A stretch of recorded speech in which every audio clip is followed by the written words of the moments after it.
Xin chào mọi người. Tiếp theo thì mình sẽ hướng dẫn mọi người cách thêm một số các tiêu đề về cái đoạn trong video. Ở đây ví dụ mình thêm cái tiêu đề Nha Trang, Hòn Tre này.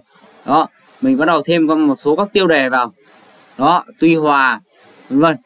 Thì làm sao để thêm cái tiêu đề này vào trong video của Google Earth ấy, thì hôm nay mình sẽ hướng dẫn mọi người nhé. Thì mọi người phải vào Photoshop.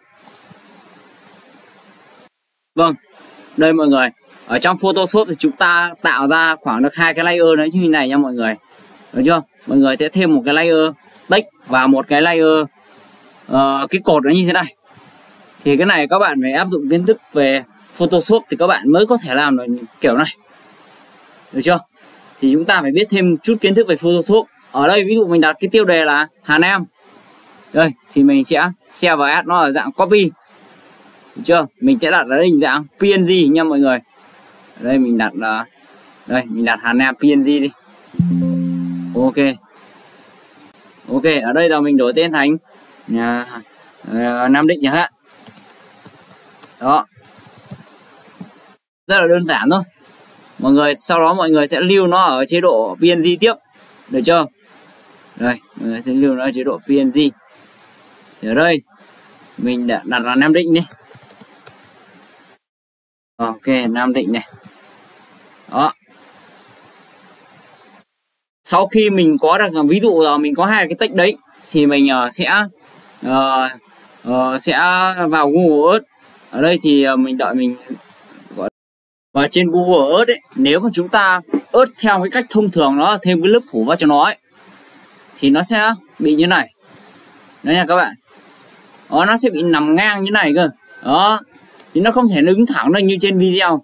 Trên video này của mình thì các bạn có thể thấy là nó đang đứng thẳng như này đúng không? Đó.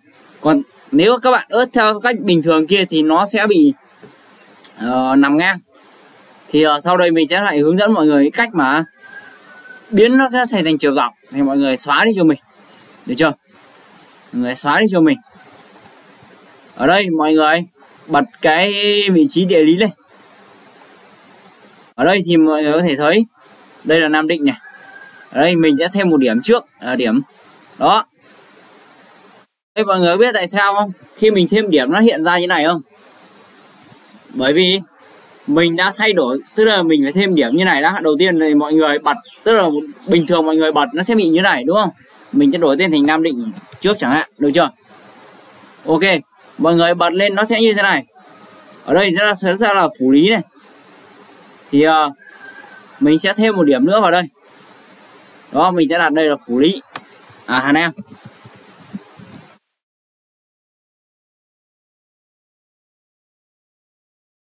Thông thường thì mọi người sẽ có hai cách nhìn như thế này, đúng không? Tuy nhiên, sau đây mình sẽ hướng dẫn mọi người đó là cách mà mọi người sẽ thay đổi nó như sau. Mọi người vào Protein, mọi người chọn Earth, gọi định nghĩa icon, được chưa?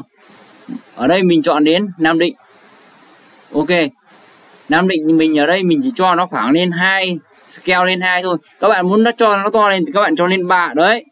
Các bạn cho nó cái số bình thường thôi. Thì đây mình cho nó 2 icon.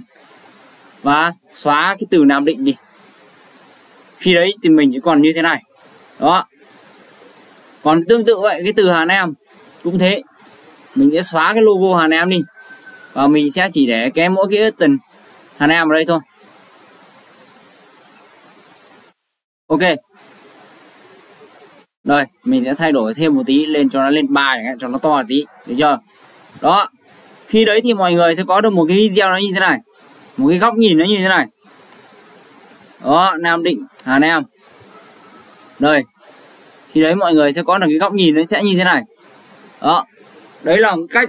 Còn cách thứ hai và tuy nhiên ở cái video lần sau ấy thì vâng, và ở video sau ấy thì mình sẽ hướng dẫn mọi người là dùng một số các chức năng trên Google trên Photoshop để xuất một loạt các hình ảnh PNG như thế này.